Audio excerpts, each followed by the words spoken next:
can use it as a discussion point. So with that, brief introduction, I want to start today's presentation. And at the start, I would like to give a brief introduction to myself. As I said, my name is Dr. Bhakti Devi. I'm based in Bangalore. I'm founder of a water impact initiative called Urban Water Doctor. I'm trained as a civil and environmental engineer. I have worked for 30 years in the water conservation and sustainable water management. And 25 out of those 30 years, I have worked in Australia, which is the driest continent on Earth. And therefore, I was very privileged and I was fortunate to actually work on some very innovative water conservation and sustainable water management programs, which helped communities, companies, municipalities, water utilities in creating policies, programs, and projects which are sustainable. And having done that much work in Australia, in 2017, I had this strong calling that I should apply all that I have learned and come back to India to apply it.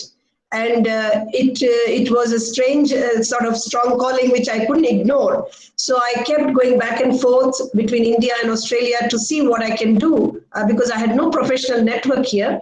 But where there's a will, there's a way. So I found something to, I connected with people, particularly in Bangalore. And then I gathered the courage to actually resign my job at Sydney Water, where I was working as a senior water strategist. And actually I moved back to India with the sole mission of creating an impactful program for the urban water users, the city water users, water conservation program. And this particular program, the unique thing about the program is that it works directly with the water users. And then now I'll get into the presentation and will also give you, as part of my presentation, what is it that we do. And there's also opportunity for all of you to get involved and engaged if many of you are interested. So I'll also share that opportunity.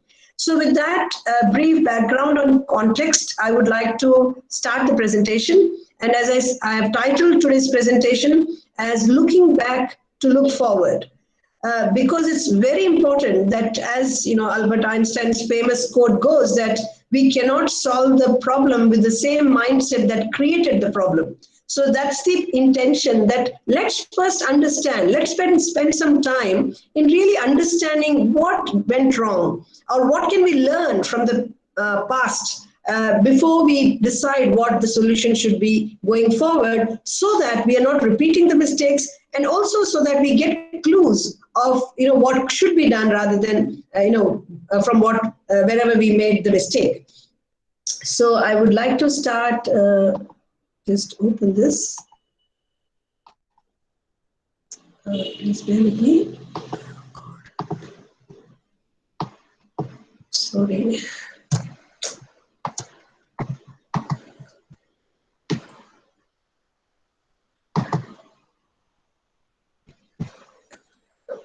I hope this is I hope all of you can see the screen.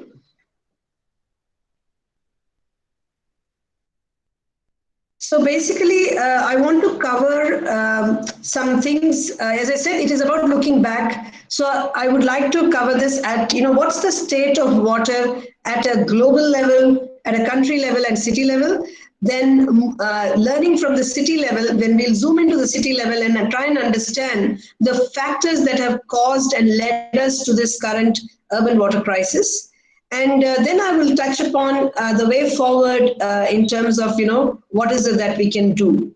So starting with let's take the global water situation. And I'm focusing on a very specific aspect of global water, which is the supply versus demand. And why is that I'm focusing on that? Because ultimately the water crisis plays out in the form of a shortage between the demand of water and the water that's available in the form of supply. And this balance is what is the constant challenge. And we want to see what is causing the imbalance and how imbalanced it is that it is creating the crisis. So that is what we will do at every level, global level, country level, and at city level to get to understand the problem. So let's look at the global water situation. So I want to start with a little quiz. It's just a guessing game, I would say. So I would like you to guess some facts around global water. And please, as I said, put your reply in the chat. So the first guess I want you to make is, what do you think is the percentage of water that's available globally that is not usable as fresh water? So we all know that planet is 70% water, but then if you look at just that water in the planet, if that's 100%, what is the percentage of that total water on the planet that is not usable as fresh water? So you can please write your responses on the chat. And what I might request, maybe Mr. Godwin, is that if you can read, because if I have to read the chat, I have to move out of the presentation, so that might take the time away. So if you wouldn't mind reading some of the responses, that will be helpful, if that's okay with you. Yes, ma'am, I'll read it for you. Yes, please, thank you. Ashwati has said 90%, Yogendra Sharma has said 91%, Marudos has said 93%, Chandrasekhar has said 93%, Namrata has said 97%, Shian Roy Chowdhury has said 97%, Grishma Pillai has said 90%, Bhagyasri has said 99%. Okay, I think that's good. So, we kind of know it's quite a large amount. So it's good that people are not far. So it is actually 97% to be precise. But, most of you did know that it is something more than 90. It's a large proportion because all of that is seawater or saline water. So now the next question is, if you were to look at that proportion, which is not saline but fresh water. So if you looked at that as a full pie, and then what percentage of that global fresh water is not usable because it is in a frozen form, in the form of glaciers and ice. So now we are looking at that 3% that's remaining, and we want to treat it as 100%, and then say that what percentage of that fresh water is actually not usable because it's frozen. Any guesses?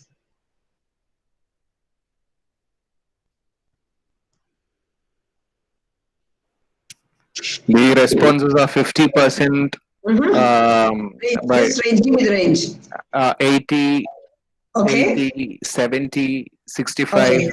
Nice. Okay, thank you for that. So now, and it's good that you guess, because the shock value sometimes makes you remember. So it's actually 69%. Quite a large proportion of that fresh water is also, just in the form of ice. And now the remaining, water is basically in the form of groundwater or the surface water. So the percentage of that fresh water that's available as groundwater is actually 30%, right? And now the remaining percent, you can do the math, is actually less than 1% is available as surface water, which is in the form of rivers and lakes. And its reason it's less than 1% is actually a little more than 30% is groundwater. So as you can see, the way nature has, isn't it curious that, nature knows best? And how come nature actually provided such a small quantity of fresh water?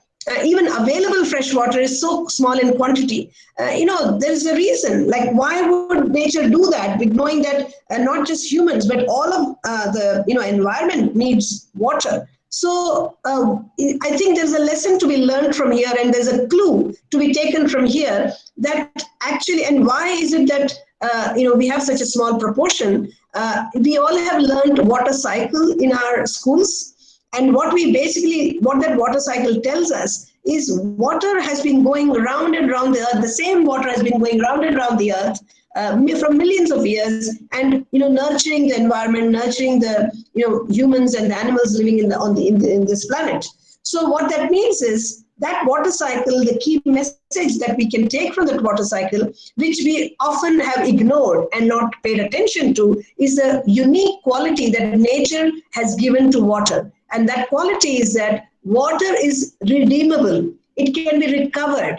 it can be, reformed, it can be recharged, it can be recycled, it can be reused. So you can use it over and over again. That's the nature of water.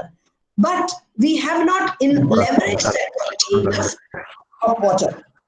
And that is something. ಎಂಟಕ್ಕೆ ಇನ್ನೊಂದು 500 ರೂಪಾಯಿ ಸೇರ್ಸ್ಕೊಂಡು ಕೊಡು ನಂದು 8,000 ಅವ್ರಿಗೆ ಕೊಡಲೇಬೇಕು. ಅವ್ರು ಒಪ್ಪಲ್ಲ ಇಲ್ಲ ಅಂತ ಯಾಕಂದ್ರೆ ಅದಾಗಿದ್ರೆ ರಿನ್ಯೂವಲ್ ಆಗಿದ್ರೆ ಅಡ್ಜಸ್ಟ್ ಮಾಡ್ಕೊಂಡ್ಬಿಟ್ಟಿರೋದು ಅವರು. Is there a way we can mute? ಹೊಸದಾಗಿರೋದ್ರಿಂದ ಸುಮ್ಮನೆ ಒಪ್ಪಲ್ಲ. ಯಾಕಪ್ಪ ನೀವು ಸುಮ್ಮನೆ, ಜೊತೆಗೆ ಇವರು ಬಂದಿಲ್ಲ ನಿಮ್ಮವ್ರು ಬೇರೆ ಅಷ್ಟೇ. ಆಮೇಲೆ ಫಾರಂ 2 ತಾಂಬರೋ ಅಂತ ಅಂದ್ರೆ ತಿರುಮತಿ ಅವ್ರನ್ನ ಕಳಿಸಿ ಇವ್ರನ್ನ ಕಳಿಸು ಅಂತ ನಿನ್ ಕೆಲಸ ಕೆಡ್ತೈತೆ ಅನ್ನೋ ತರ ಹೇಳ್ತಾನೆ. Can you please help? Can someone please help? It's Raghunath. It's Raghunath, please mute. Raghunath, please mute. Thank you. And if we cannot do that, we can just do simply mute all. I don't know if you have that feature in Meet. Mute all takes care of it, and then I will unmute myself. So okay. So this is the nature of water, which we need to, that's one clue that we can take from nature itself. So now so this is the first thing was about the water that's available on the globe. Now I want to show a small video, a short video. It's a 2-minute clip, which I want you to watch. It is talking about what is the water demand at a global level. Where all the water is being used, how much it's being used, what's the relative demand, and that kind of puts things in perspective. So I would like to, click on this link, which is a video, which I will start it for you.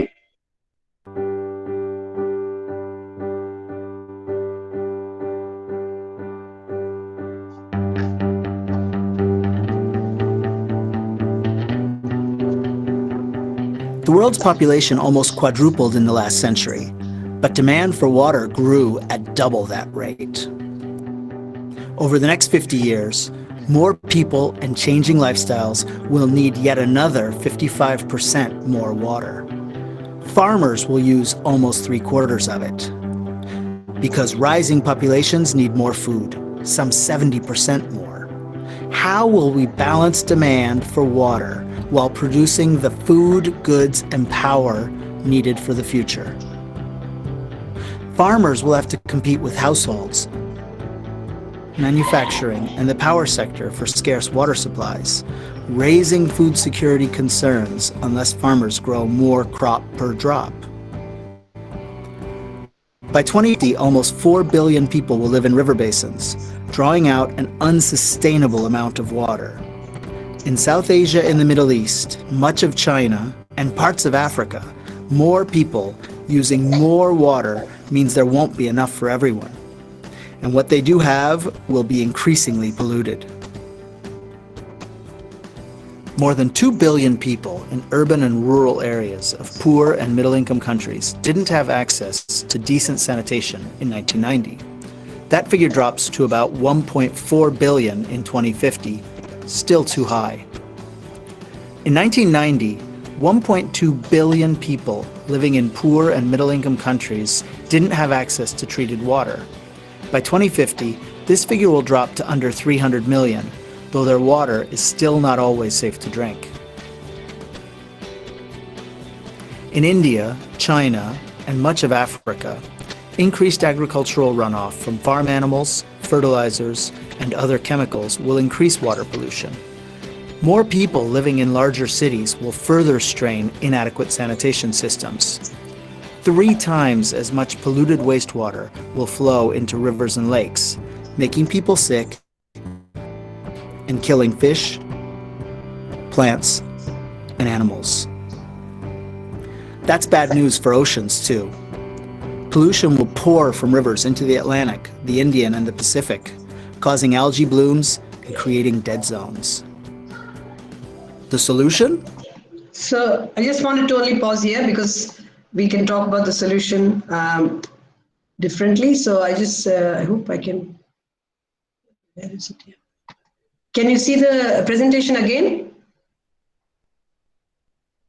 So I hope it's still viewable. Yeah. So basically, yeah, great. So what we saw in that video is. Excuse me, ma'am. Yes, sorry, you can't.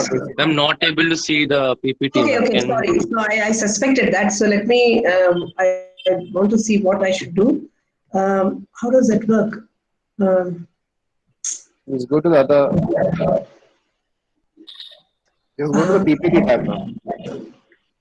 Yeah, I did go to that. So is this, can you see this? No? No, Okay, share. I'll You can exit give- and I'll share again. No, that's okay. I think I just need, I think this is the one. Yeah, now you should be able to see. Is it better? No, ma'am, it's not visible now No, also. ma'am, not visible. Oh, okay. Just do the presentation once more. Just Yeah, click on the I think so. Yeah, sorry. Yeah, I should just do the presentation again. Yeah, I think that's what it is. Yeah. Is it better? Now you can see, right? Yes, ma'am. Yeah, great. So Yes, ma'am. what was important to, yeah, thank you very much. So what was important to note in that demand, the video is that, see, at the city level, we understand there's a water demand, but there's much more demand that is, even though it is away from the city, it is still very much linked because it is ultimately to meet our needs, city residents' needs, the food that we need to grow, the electricity that we need for the cities. Everything else also needs water. So it is not just the water that we use in the city, but also elsewhere we have to be mindful of, and we need to become conscious of in the food choices we are making. And because every food also has its own water footprint. So this is just to kind of make you a bit away from a big picture perspective, although we will be trying to see, in this presentation, what do we do at a city level for the demand and supply imbalance that exists. But let's make sure that we know that there are other demands also we impact on. So because of this whole imbalance, there is a water shortage that is expected, which is going to be as high as 40% by 2030. Now let's come to the level of our own country. Country level, what is the demand, supply demand, situation? So to put things in perspective, 18% of world's population is in India, whereas only 4% of world's water is in India. So again, as you can see, there's an immediate imbalance in terms of how much water versus how many people, or the demand of water. So this is, an imbalanced situation to start with.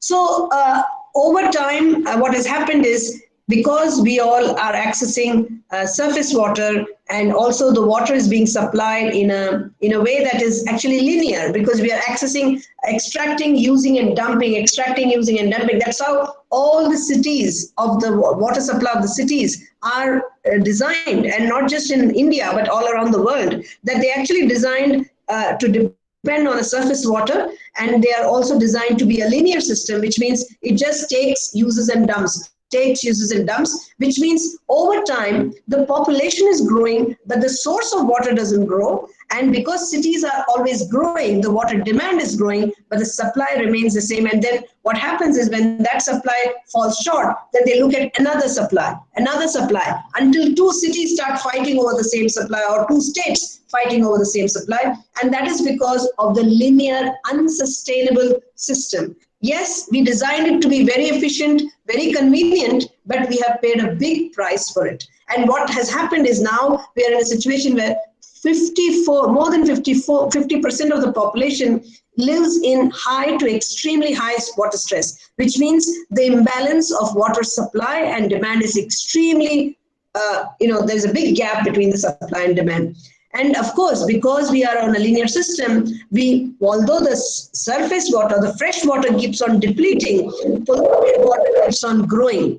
Because there's always a planning issue about how we are able to manage the sewage that we are generating, and we need to throw out. That's how we are designing it for, that we just need to dump. But even in the dumping, not everyone is able to, not all cities have the capacity to treat all of this sewage. And therefore, we are ending with a lot of poor water quality. Poor water quality is also because of the groundwater people start to access when the city fails to supply them enough water. To supplement their needs, all the city residents started to drill wells. And then again, what do? They use the same linear approach. Extract, use, dump, extract, use, dump from the well. And then they run out of the shallow aquifer, and then because they ran out of the shallow aquifer, without thinking, what can we do to recharge it? we just go, no, let's look for another well. Oh, there's a deeper well, there's a deeper aquifer. Let's exploit that.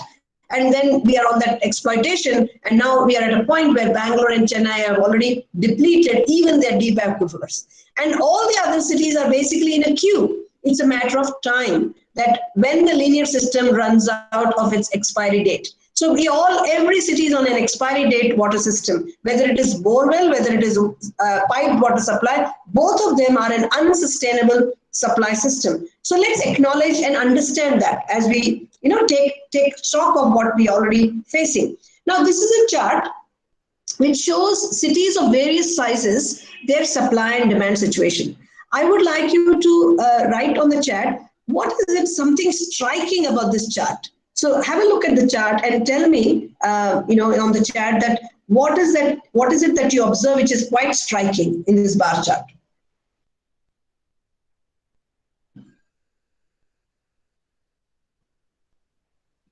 So do we have some responses? Demand is always more.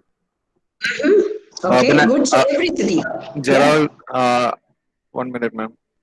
Yep. The demand is more than supply. Water demand is more. The rate of supply is more or less than the demand. All the cities demand is more than supply. It's almost everybody is saying the demand is greater than supply.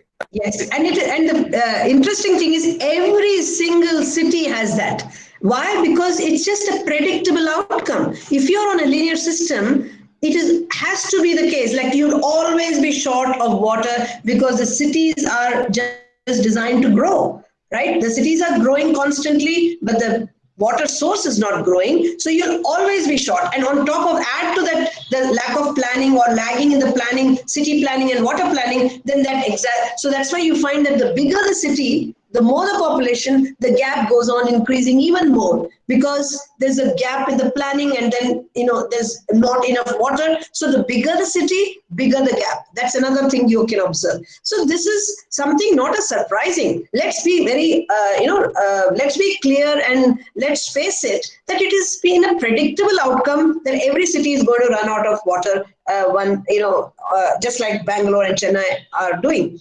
So now here is a small 1 minute clip to watch on India's situation.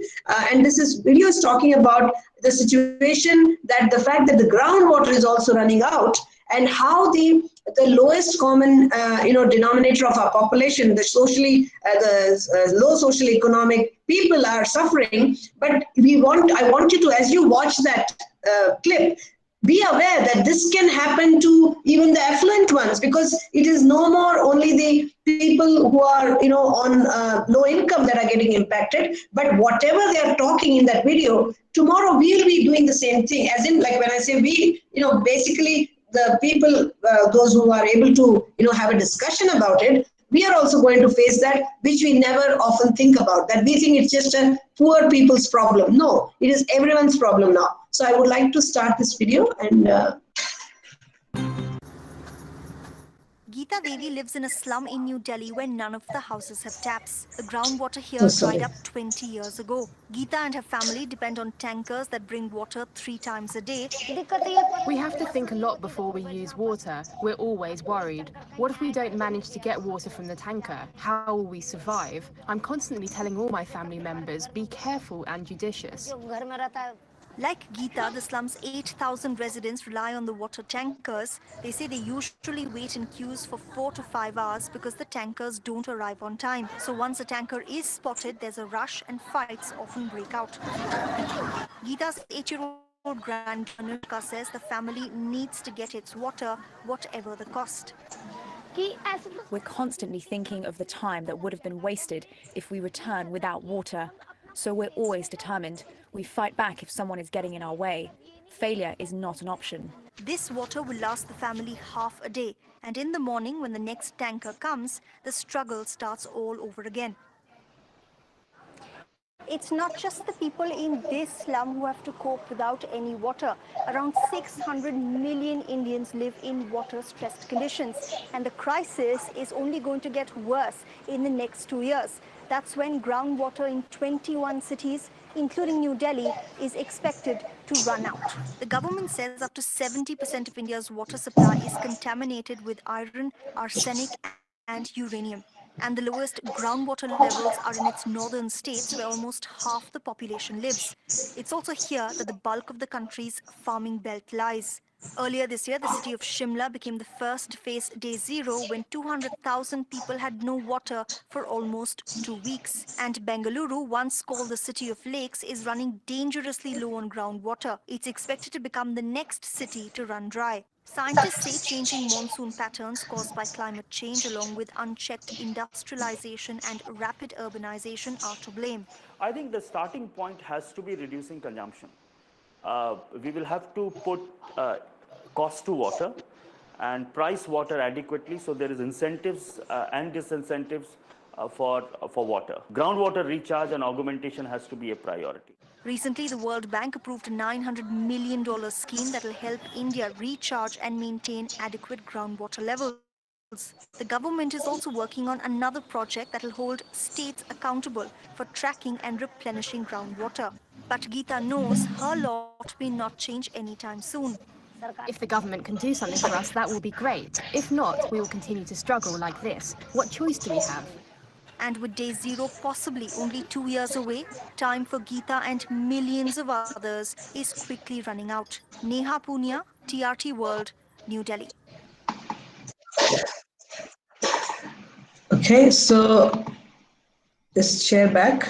So now, when in this video, as I said, it is we saw pictures of Cape Town. You know, people were put on water ration and they had to queue up. And that little girl says, you know, we have to fight for water. And that's what, imagine, like, you know, it's going to be situation where conflicts will become very, and when we say day zero, it's not going to be announced one fine day that you're on day zero. Day zero is already playing out in Bangalore. And there's a term that's becoming very commonly used in Bangalore, is that of water slaves. So the affluent people, they are willing to do anything. They're willing to pay anything to get water when the building has no water supply. So this is putting the population, we are putting ourselves in a very, very vulnerable situation where, because water is such an important commodity that, you know, you cannot live without it.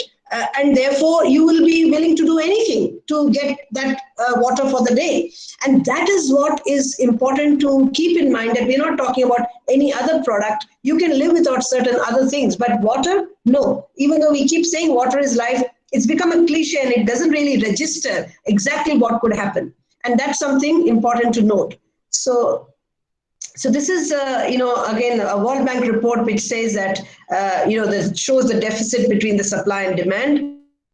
And, you know, groundwater level, as I said, has been going down over the years. Because why? Because this mentality that we just need to take water, and without realizing that when you have a shortage between demand and supply, the shortage is a function of both supply, or what is available, and what you're using, what you need for. So you need to also look at managing your demand itself.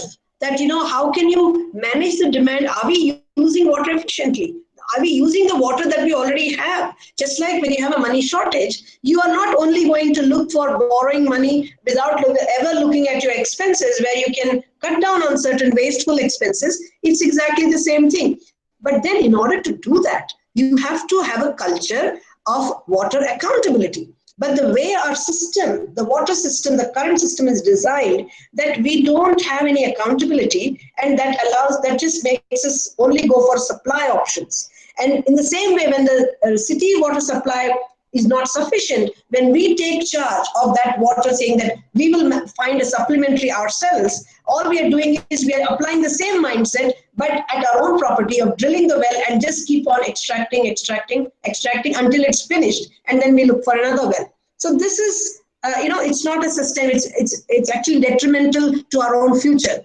So now, to summarize, the city situation is that every single city is, coming to a point where even the groundwater is running out. So this is, So, and also when you zoom into individual cities, you have apartments where, there is no water supply, and the planners have told them that you cannot, you need to build your own STP. We won't take your water away. Because when you say water supply, it's not just a supply. You also talk about how the used water is being managed, or the sewage is being managed. So this is the reality of the buildings in the cities. So what I want to do is let's look back. So we have taken account of the bad news, so to speak. So let's look at that and try and critically think that what is it that we can look at the situation and learn, and how is the city water system designed? Because ultimately that's what makes up the water supply and demand imbalance at a national level.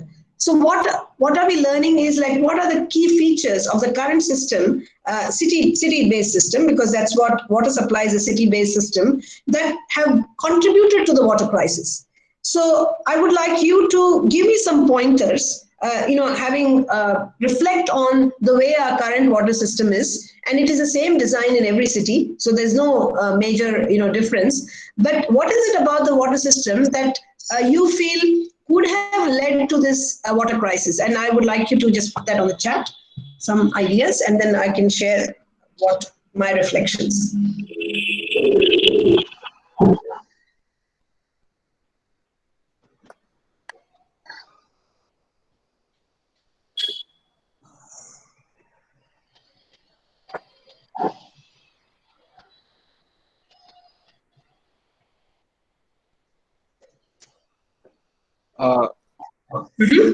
Ganesh has written improper water system in preserving water. Okay, great. Aryamol has said pollution. Dr. D. Shachi has said more wastage. Yeah, okay, great. Anupama has said borewells is an issue. Gayatri had rules and regulations improper regarding groundwater. And water wasting is greater than water availability. Yeah. Not realizing water pollution is leading to water scarcity. Right. Casual attitude towards water conservation. Misuse of water resources. Unnecessary use of water. Lack of rainwater harvesting. Faulty water distribution systems. Improper regulation by the government. No established conservation and excess consumption. Then these are being repeated. Sand mafia is another thing. Yep. Okay, great. So look, this is good. Like, basically you all can, most of the points that you've described, I see them as symptoms. So if we say people don't have a right attitude, so my thing has been that I want to ask, why is it that our attitude has become like this? When we say that, groundwater is not being used correctly in the right way, why is it that, people have not been using the groundwater like that? So we want to really get to the bottom of it so that we can really pinpoint the root cause. And that's what I've tried to do. So based on what my reflections on, really keep on asking why, I came up with these 3 key features of the current system that have kind of led to the situation most of you have listed, what I call them as symptoms of the problem. We want to get deeper than that. So the first thing is, think about it. The water system in the city is actually insulates the water users, right? And we are not saying that it has been an intentional design for doing that, but that's the reality. The reality is that the current water system keeps us in a bubble. So we know our water only through the tap that we open. We have no idea what is happening before the tap. We have no idea what happens after we open the tap. And that is the way that the system is designed. It is not the intention of the water users to become ignorant about it. It is also not the intention of the system that they wanted us to be. It just happened so. So what this system has done is that it has lulled us into complete ignorance. It has rendered us what we call as water illiterate and water unaccountable. So it is a conditioning of the system that is the problem. So yes, that there is a problem with water being not understood correctly, not being wasteful practices, but it is a result of a conditioning created by the water system. So let's acknowledge that. We are not trying to wage a war against the current system because, we all have benefited from it. It has been designed for convenience and economy and efficiency. But let us acknowledge that there was a problem with it and that we are now stuck with that problem, and let's learn how to, basically undo that. The second basic cause is even the current water system, whatever, it may not be sustainable, but on top of that, on top of being unsustainable and linear, it has the planners have this mentality of only focusing on increasing the supply. And they completely ignore the fact that you should be also managing the demand and making sure the demand of the water by the people is efficient. There's less wasteful practice. And in fact, most of the literature, those who have studied the water demand in the cities, found that actually 40 to 50% of the water in urban water system is lost to, of course, leakage in the distribution is one problem, but also people's own water inefficient practices. So if you were to correct that, you will get back 40 to 50% of water that you already have, which you are currently throwing away in leakage and wasteful practices. So this is a mentality that has perpetuated that, ignoring the managing of demand has perpetuated the unsustainability of it.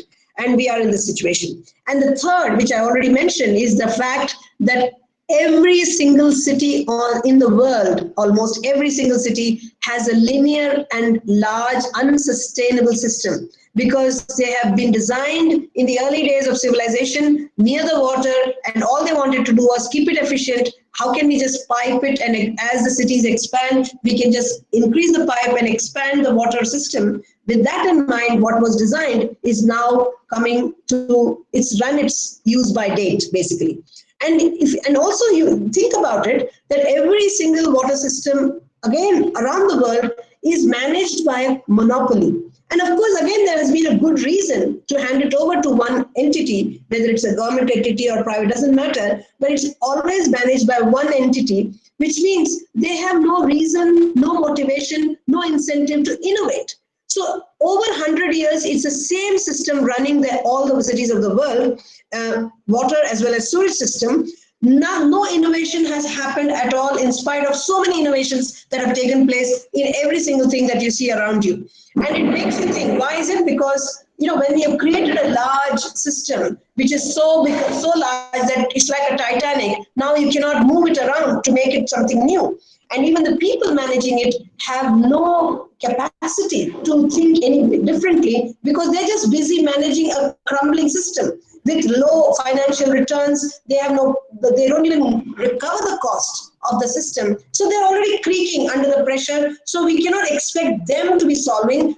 However, the water users have this mentality, again, the result of the conditioning, that someone is going to solve it for us. And that is another problematic symptom which is created by the current system. So it's very important, as I said, to get to the root cause so that we are able to make sure that as we move forward, we do not do those mistakes. So what is the way forward? So the way forward, I would say, is exactly the opposite of what we have done and which has landed us here. So that way we are undoing the mistakes of the past. So that's why I meant that you have clues of what could be done as you go forward by looking at your past situation, that what is possible to do. Please go with me.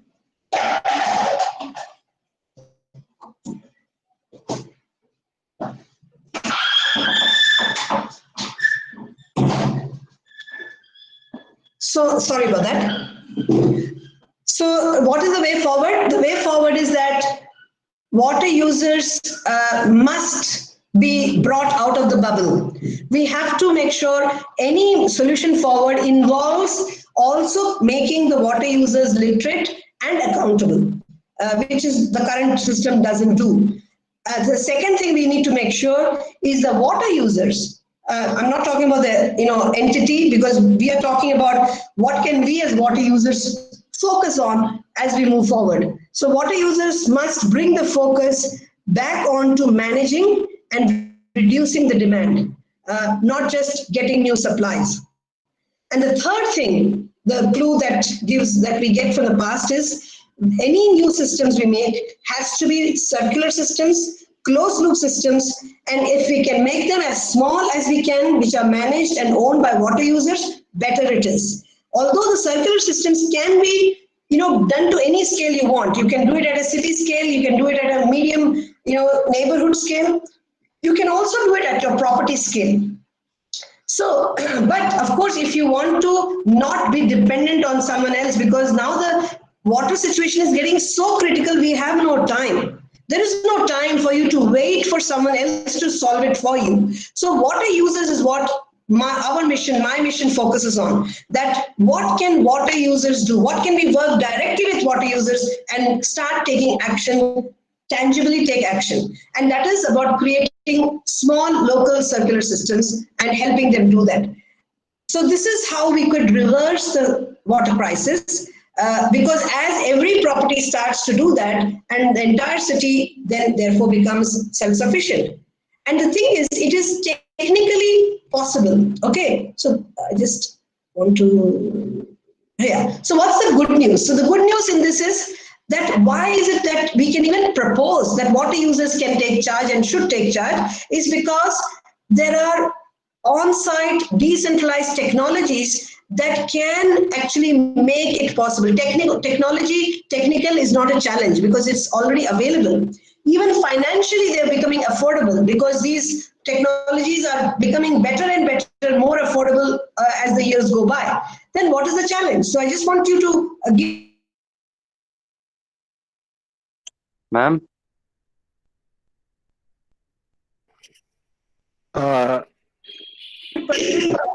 Dependency. No? So that's the good news. I want to say that technically there's not a problem. So just to give example, yes, sorry. The PPT, ma'am, can you show? PPT is not visible. Oh my God! I thought I'd shared. No, somebody else just shared in between. That was a problem. Oh, okay. So I'll just stop again and go back.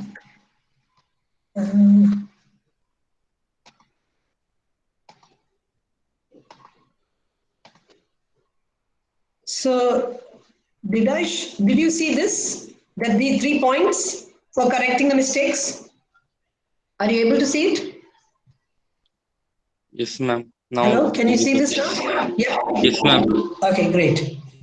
So I just want to give you some examples just to prove the point that technology is not an issue. It's not the technology that's the problem. So for example, now you have this thing called smart water submeters, lead to behavior change and make people save water, and that can easily result in 20 to 30% reduction in water imports. Okay. Another example is these low flow devices. You can attach a tap aerator, you can put low flow shower heads, and that can reduce of that particular end use 70 to 80% water can be just cut down. And overall, they'll make an impact of 30 to 40% reduction in your water demand. Okay, so these are examples of technology. Roof water harvesting, that can also make an impact on. There's also this engineered aquifer recharge and recovery methods that people are able to recharge the groundwater using the roof water and the storm water that runs off their property. So that also contributes to how much you can import from outside or you need to import from outside. Then there is also many types of water reuse and recovery technologies. So technology is not a problem. Then why is it that, and these technologies very much exist in Bangalore, Chennai, all the cities that are available. I have spoken because my research of 18 months involved studying the buildings, talking to the people in the, water users in the commercial properties, residential properties, and trying to understand how they make decisions, what challenges they face in trying to correct the situation of their building. And so these technologies, talking to vendors, they exist. So therefore the problem? The problem is that there is what you call, as I said, financially also affordable. It is a socializing that the solution lies in the hands of water users.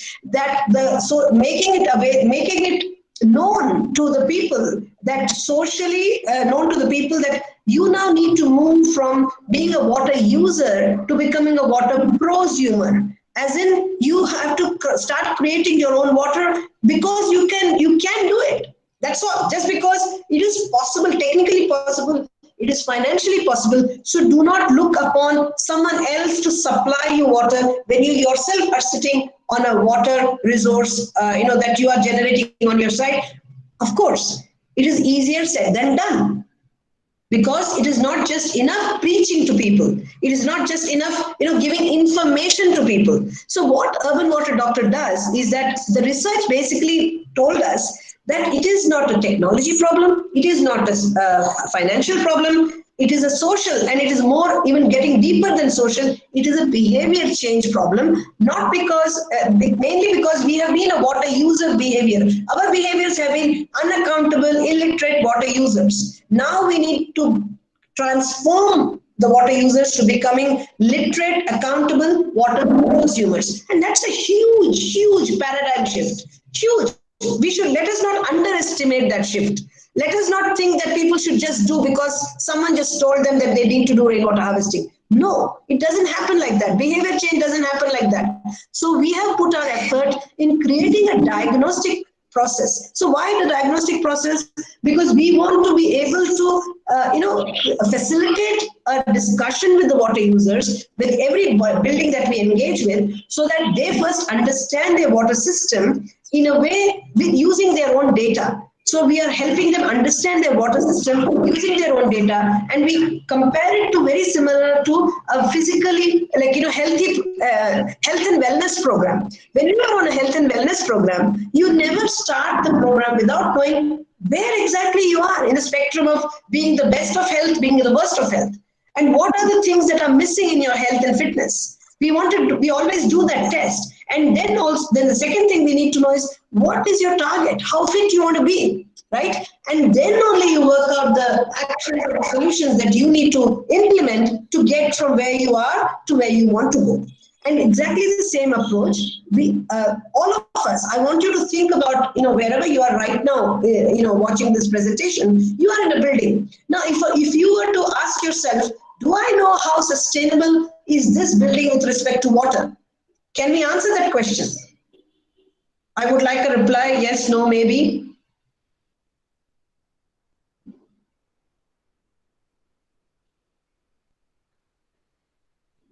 Ma'am, can you repeat the question, please? So my question is, just think about the building where you are right now. It could be any building. And if you were to ask yourself, can I answer a question? If someone asked me, how sustainable is the water management in your building? Like, how secure you are with respect to water, not now, but when I say sustainable, like you can carry on like this forever. That's what is sustainable means. So do you know how out of 100, how much you can give, and how would you give that? It's all going to be a guesswork. So I just want an answer like, are you able to tell precisely what is your level of sustainability of water in the building that you are right now? Are you able to give that answer or not? Yes, no, or maybe. Most of the people have given no, it's not sustainable. Then half of them has given yes. Then some people for the percentage questions, 1 or 2 people have given 30%. Other people have gone for 55%. Right. No, my question wasn't how sustainable. I'm saying that, are you able to say precisely how much is the gap? But looks like people have made a estimate. And yes, you may be able to make an estimate, but it's still a guess. It is not based on, it's just, you may have, some of you may have, I'm not saying that, but all I'm saying is most of the people, it is not possible for them to say how good they are. Everyone is making their own guess. And we wanted to remove, so our aim is to remove the guesswork and give people a way of measuring their sustainability that we can use the same method to look at another building, so that even you can compare the buildings. Because you may come up with your own way that I'm 50% okay, but then that method you should be able to apply to someone else. So it should be applicable to all, and then so that if you wanted to compare similar buildings, we can be able to compare them. So that is what we need to, so what we call it as a water conservation scorecard. And I want to show you an example of a scorecard. So I'm just going to stop this and share a new thing, a different one. So go back share present tab. Yeah, this one. So you can see this. Are you able to see? I'm not going to assume that you're seeing. Yes? Yes, ma'am.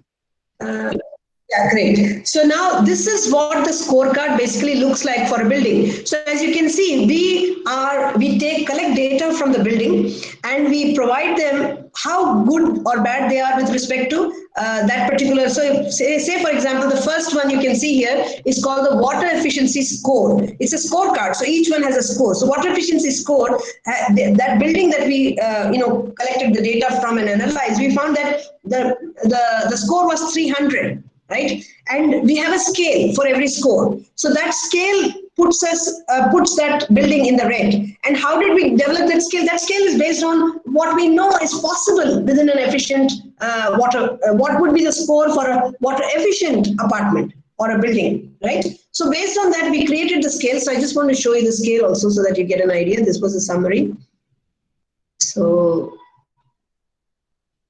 this is a scale. Can you see the scale here at the bottom? So we look at 300 and we say, okay, it is more than 200, so it's going to be red. So the next score is that of groundwater neutrality. So groundwater neutrality score is telling them that how sustainable is their groundwater based on how much recharge is happening on the site or how much recharge they might have put in place and how much extraction they're doing. So with this particular building, they didn't have anything or no recharge structure or no recharge happening. So basically they had a red score. Again, there's a scale for that particular score parameter as well. And the lower the score in this case, it becomes red.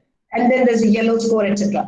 Then the self-sufficiency score, the way we score that is, we estimate the maximum potential of that site to generate water that is usable, right? And how much water can be recovered on that site from various forms. It could be rainwater, sewage, grey water, whatever. So we look at the possibility of that, and also, is it feasible to retrofit? So we take into account the feasibility and look at what's maximum possible. And then we look at what they're already doing. Are they using any of that potential? So if the more potential they are using, they get to a green score. The lesser the potential they use of the maximum that potential the site has, it is the red score. So that is how this is a quantifiable indicators are 4 of them.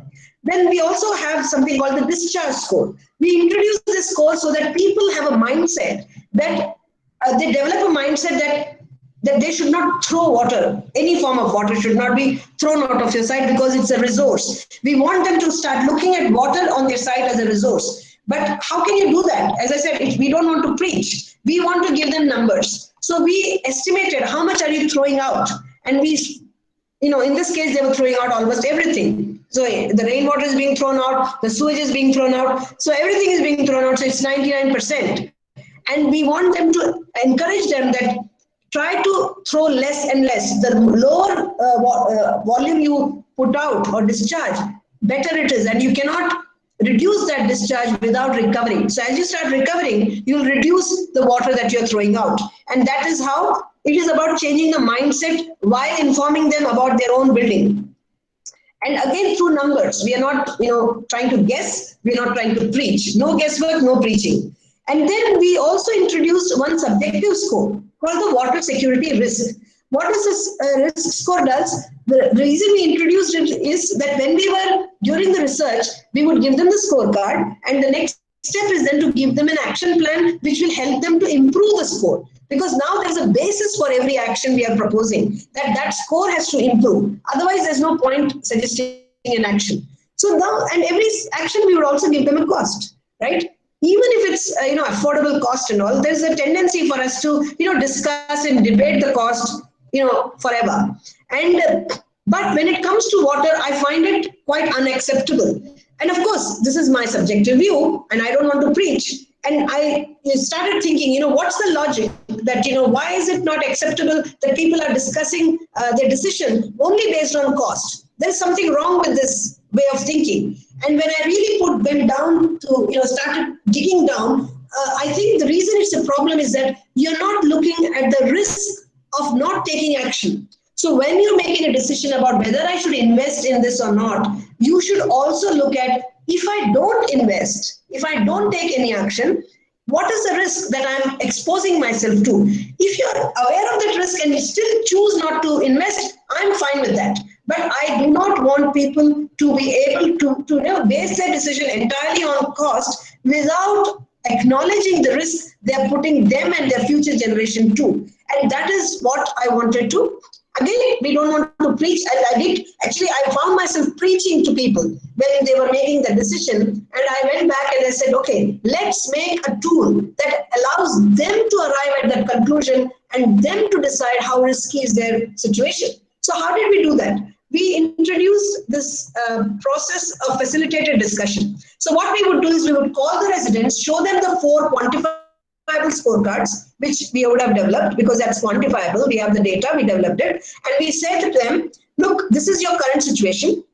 Now we have one more score, but that score you are going to give yourself. We won't give that. So because it's your building, it's your future, you have to give it. So the way we would be asking, and we use something called a risk matrix, which is a very common tool in risk management. So nothing new with the risk matrix itself. But what we did is we applied it to this situation. So what we told them is, we are going to ask you 3 questions.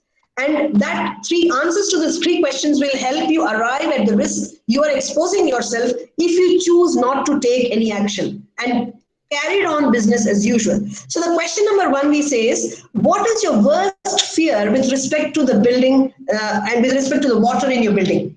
And because this particular building had approached us because they had a very partial supply from the Kaveri. They had 2 bore wells. One of them had dried up and one was yielding smaller. The yield was getting lower and lower, and that's why they had approached us for this service. So they said, well, our worst case scenario or the worst fear is that the second bore well also dries up. That is our worst fear. So what we do is we put that as a future scenario that bore well runs dry. Now we ask second question. The second question we ask is, okay, now as a group, can you tell us, arrive at a consensus that how likely is this scenario? Is it unlikely? So we have created these 5 options for them. Is it definite? Is it unlikely? Is it seldom, occasional? So we give them a variation and then they discuss it among themselves. And, basically we were privy to the discussion and they were saying, we've already seen one bore well has dried up. So of course we know that this can also possibly dry up. And so we believe it is a likely scenario. So they rated it as likely. So that's the circle we have put. Then the third question, the question number 3 is, we say, okay, let's imagine that this has happened. The worst has happened and the second bore well has dried up. What would be the consequence? How would you, what would play out? What would you be doing if that happens? So and once you understand what you would be doing, how would you rate that consequence? Is it catastrophic or is it insignificant or something in between? So again, they started discussing amongst themselves and, they were talking about the fact that, it's not going to be catastrophic because of course we'll start to buy tanker water. So we will still have some water, not that no water. Of course, we will be paying for that water versus that it is free. Right now, it is free for this bore well. So therefore, we think it is going to be moderate consequence. It will be pinched to our purse, but other than that, it's not going to be catastrophic. So they rated it as moderate. So now a combination of that likely and moderate arrives at a high risk. So now we have informed them, they have realized that they are going to put themselves at high risk if they chose not to take any action in improving their score. So that is what I'm talking about, that our approach is not just, technical solutions happens afterwards. It is the more, how you arrive at the right solution is where we spend our time, and in a way that we are informing them in a way that they actually triggered into action.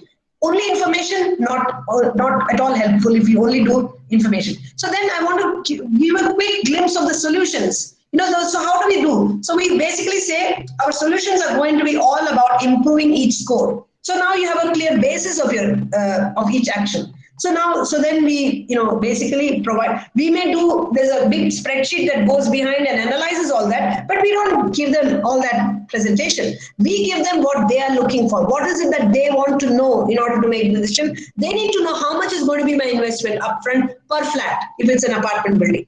What is going to be my payback period? What is the solution? We tell them this is the solution. How much will it save water? So we give them that.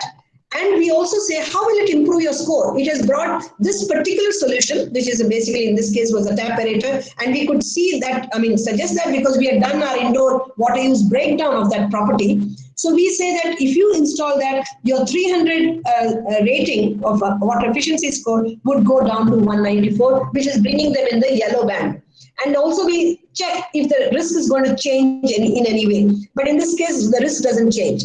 Another independent solution. So we first look at independent solutions, then we say what happens when we combine the solution. The second solution is an example that you can sub-meter the flats and ask people to pay what they use. So that creates a behavior change, as I mentioned earlier. And again, we say, okay, what would that cost upfront to every flat? What would be the payback period? And so on and so forth. So we keep doing that. Then we do a strategy of combining the solution. And then we move to the next score, like how can we improve the neutrality? So on and so forth. For every score, we suggest solutions, and they're all technically very, very off-the-shelf technology, nothing very unproven technologies, and we give them strategies. So at the end, we have given a whole range of solutions and strategies. Now it is up to them to prioritize and implement them the way they want. It's very similar to the fitness program. I can arrive at my level of fitness in 3 months if I want to. I can take 3 years if I want to. It's up to them. Now they are the decision makers. They decide. But now what they have, what they didn't have before. So before this, if this wasn't there, what would they do? There would be perpetual confusion, because that's what I found out when I talked to the associations and the residents. They're forever debating, discussing without clarity, without knowing what should be the action. Then even if they make a decision, let's take some action and let's put the solution. Guesswork, of course, but let's say they decided on it because the community was very quite harmonious. Then the next problem they will hit is finding the right vendors, what to ask the vendors. And they don't trust the vendors because vendors are pushing their own technology. So they would spend, like almost 2 years. And speaking to the vendors, it was validated that they said, we have been going to this apartment association for 2 years, 3 years, no decision has been made. So this is what they've lived with right now. But by introducing some, our mission is to be that mediator who handholds, who provides, educates them, informs them in a way that actually lets them make their own decision in the form of a real action.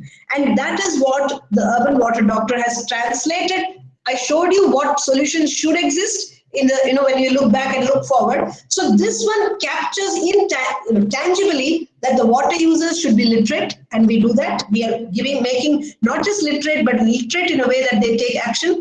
Then I said the clue is that we should make sure that they are also focusing on demand management. So we introduce the efficiency score, which we put front. First score is on efficiency, and the first solution is also on improving the efficiency score. The third thing I said is they must focus on creating a small circular systems, which is what we do through the self-sufficiency options, that once they've done the efficiency, once they've managed the demand, then only we they can see for themselves that the low-hanging fruits are the efficiency solutions.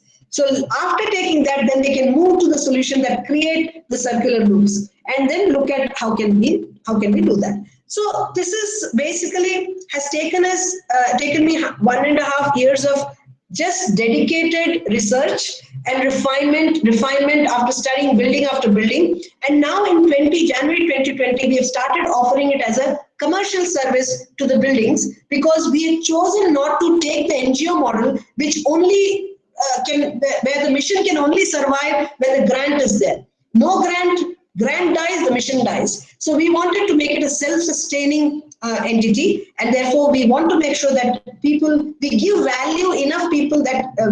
enough value that people are willing to pay. And we needed to test that, and we proved that if people are willing to pay, people started signing up for the service. Of course, it's a new service. It is not like rapidly being taken up like hotcakes, but people are willing to pay. And there are certain profile of these people who we are starting to understand, so that we can focus on, capturing these early adopters in creating, and who are community leaders, who are showing the way to other people. And of course, to give you an idea of how much it costs, because that's a question everyone would have, because we have started to charge for the service. So the way we charge is, it is like, if it's a 100 apartment complex, it will be costing somewhere like, for a scorecard, they'll need to pay something between 100 to 150 rupees per flat would be the contribution. So overall, say 10,000 to 15,000 rupees for the scorecard. Then in order to get a solution plan, after they got the scorecard, another 150 to 250 rupees per flat they would pay for the the solution plan. So overall, they're spending somewhere between 300 to 500 per flat to get a complete clarity on where they are at and what solutions they need to implement. Now compare it to the investment that they need to make in order to create that self-sufficiency. It can range, of course, depending on how much they want to do. It can range anywhere from 5,000 per flat or 2,000, 5,000 per flat to say 30, maximum 30,000 per flat. If it's a large solution. So now, if they're willing, they need to invest so much money on actual capital works to make the major change. Shouldn't they be spending something like 500 per flat to get that clarity, to save their time, to save them the the trust issues they have with the vendors? And of course, the other thing is we are vendor neutral. The solution plan is vendor neutral, but that's a 2 level of service. Then once they're ready to implement, we are able to offer them a support, like a project management support, by connecting them to good vetted vendors, providing them the specifications. And also sometimes they have asked us to implement ourselves, that we become the implementer. We also are able to take that on and in that case, we engage the solution providers as our subcontractors. So we are basically trying to be the people who want to be always looking at the benefit of the water user so that the ecosystem is also benefited. The solution providers also are able to save their time and they are able to provide the solutions they already have with them. So this is, as I said, it is being proven to be a commercially viable service, as in people willing to pay for it. So encouraged by that, and during this Corona times, we had to pivot.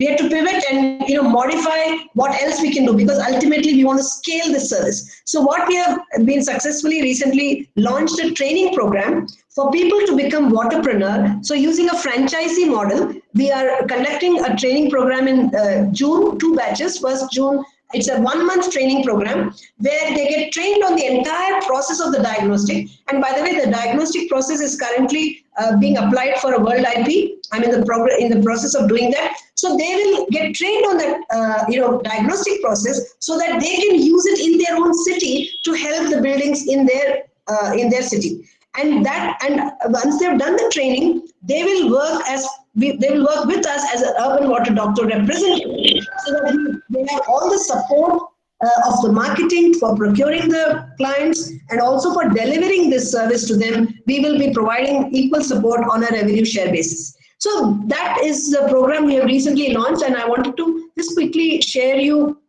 because we got a lot of response. We recently put that on LinkedIn and we managed to get very good response for it. And I'm very happy to say that we have some signups for the coming batch.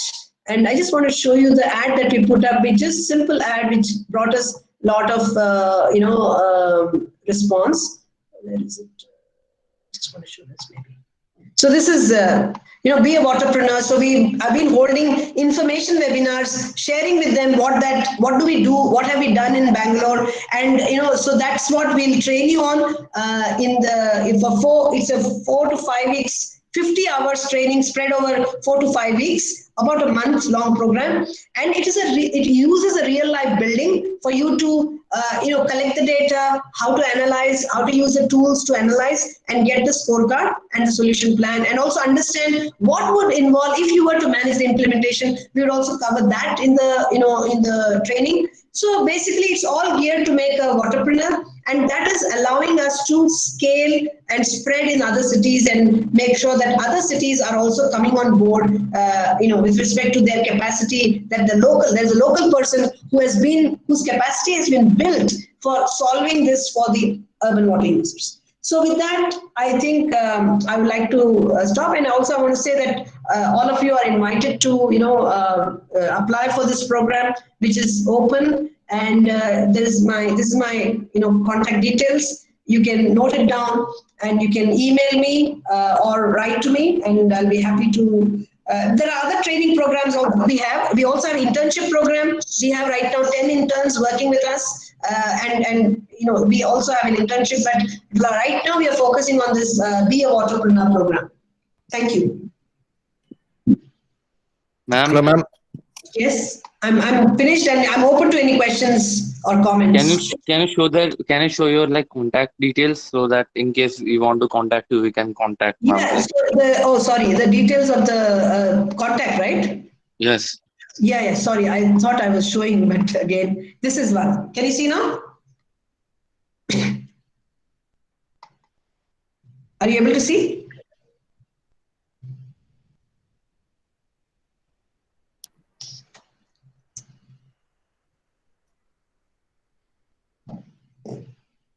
Ma'am, there was one question that was raised by Venkatraman. Yes, please. So his question was, what is your opinion on the interlinkaging of rivers that is being done in India? Right. So thank you for asking the question because as I said, water is a very complex issue. It needs to be tackled at different levels. So the way, one is top down, another is bottom up.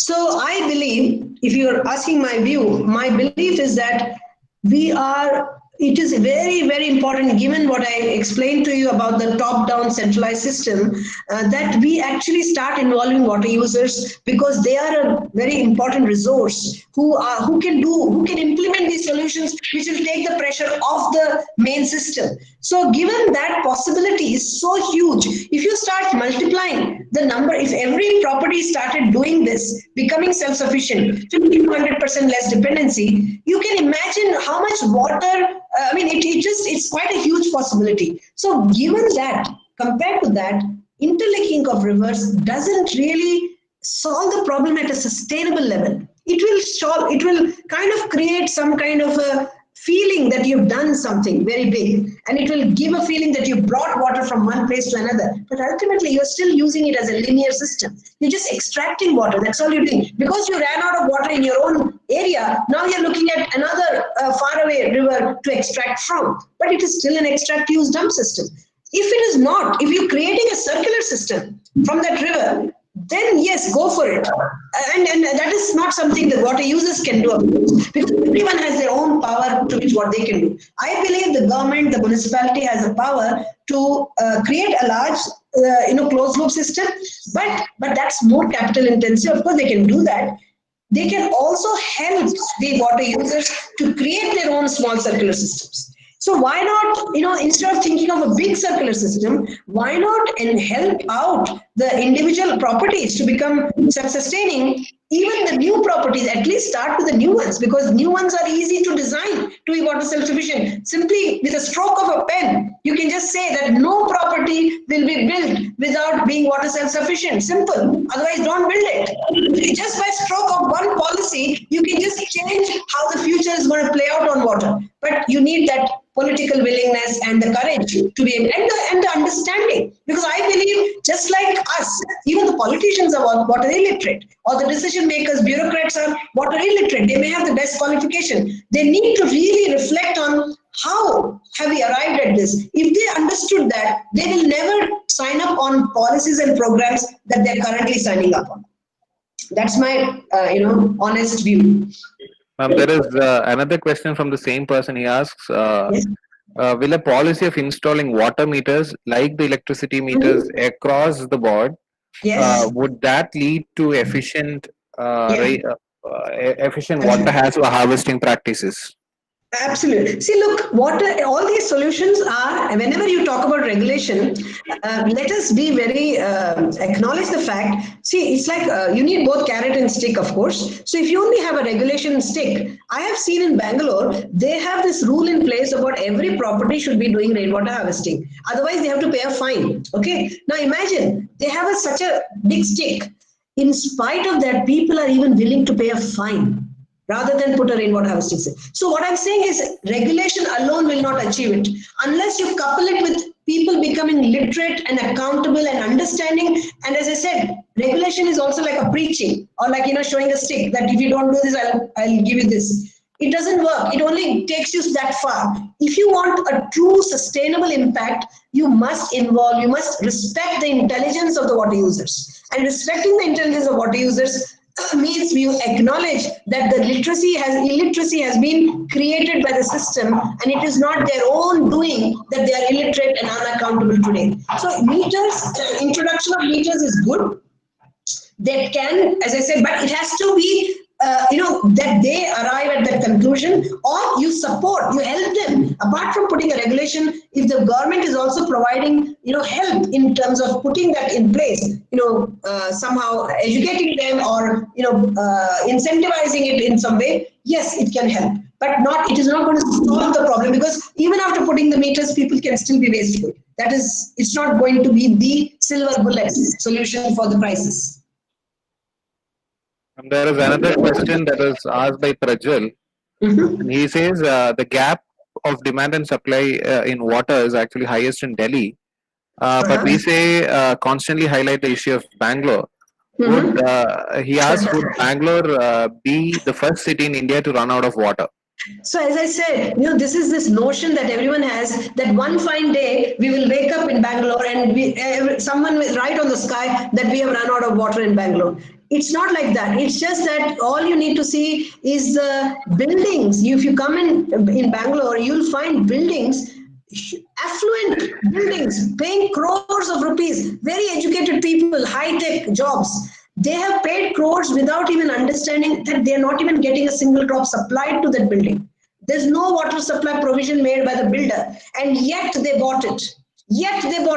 And there are many, many buildings like that. So it is more what we are saying about the day zero, etc. It's more about, you have to just look at the number of buildings that are absolutely without any water supply or any provision to take their used water away. So if you compare that, Bangalore will win. Bangalore is a winner because you don't have as many buildings built there. And why did we have this? Because we invited, Tech Park, we wanted to make, without understanding how will that impact on the water. So the BBMP, the municipality, has its own plans. BWSSB is never consulted. Neither does the BWSSB consults with the municipality to say how much are you expecting the growth, and should we be working on creating a policy that actually, because we can't supply that water to this population, that is going to blow out of proportion. So what are we going to do? There's no discussion that happens. They're all working in silos. And you land in that situation. So if you compare the number of buildings that are without water right now, day zero has arrived for them long ago. They paid for the flat that was zero water. So with that, Bangalore is definitely the winner on that basis. Ma'am, these were the questions that were there. Yes. So I think we have come to the end and we'll wind up the session. Sure. First of all, from the side of Nodal Office, and Christ University, we'd like to thank you for spending your time, for giving us your time. The most valuable thing that we say that anybody can give is your time. We can't value it, and for giving us your time, we are very happy. And also, we would like to thank all the people that are actually spending their time also. This is essentially designed as a knowledge sharing session by Nodal Office. It is where people come in, share the knowledge, so that during these hard times, people can actually come together and share knowledge. That is the basic purpose. And the Nodal Office is actually in Trivandrum, and we are working from here. So that is also one of the things that we do. We do not have a campus here. We are essentially in doing workshops, seminars, trainings, all the other things.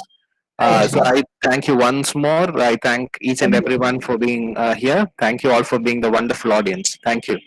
Thank you very much. And my request is that I would love to get to understand the feedback, because I can see that you have organized, which is fantastic that you organize for a feedback form. But it will be useful if I can, or I have my own feedback form if I can share with you, and you can request people to fill. That will be useful. Oh yes, ma'am. Yes. I'll share the feedback form. Yes, thank you so much. Thank you all, and really, it was a pleasure to be, part of this. Thank you. Thank you.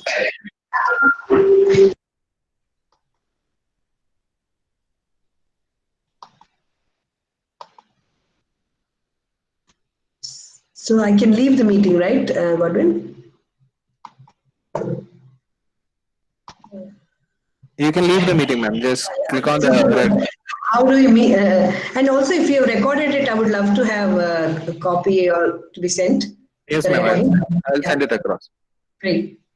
Just looking where is it leaving the meeting? Just click on the red button. Oh, red button. Oh, okay. Red button.